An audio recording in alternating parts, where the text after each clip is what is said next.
The Indian Child Welfare Act, or ICWA, is a federal law that governs the removal, foster care placement, and adoption process of Indian children. In Brackeen v. Haaland, we'll look at whether ICWA's definition of Indian child violated the Equal Protection Clause of the United States Constitution. There is a unique legal relationship between Indian tribes and the United States government.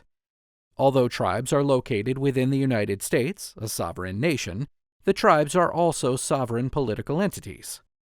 Despite the tribe's status as sovereign political entities, the United States Supreme Court has recognized that tribal sovereignty is limited, and Congress has broad power to regulate Indians. Under Congress's authority to regulate Indians, Congress passed ICWA in 1978 to address the high rate of Indian children who were removed from their homes and placed with non-Indian families.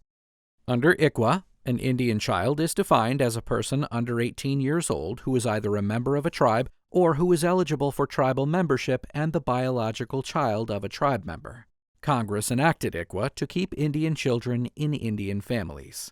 To further this goal, the Act first prioritizes the placement of an Indian child with his or her extended family. If the child can't be placed with his or her family, then the child will be placed with a family within the child's tribe. If that's not possible, the child will be placed with an Indian family outside of the child's tribe.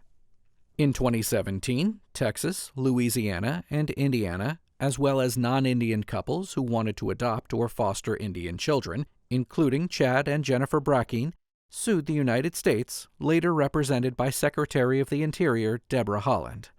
The plaintiffs claimed that ICWA was unconstitutional. Among other claims, the plaintiffs argued that ICWA's definition of an Indian child was an impermissible race-based classification that violated the Equal Protection Clause. The district court granted summary judgment in favor of the plaintiffs, holding that ICWA was unconstitutional. The United States appealed. A 3-judge panel from the United States Court of Appeals for the Fifth Circuit reversed the district court's holding. The Fifth Circuit then reconsidered the case en banc.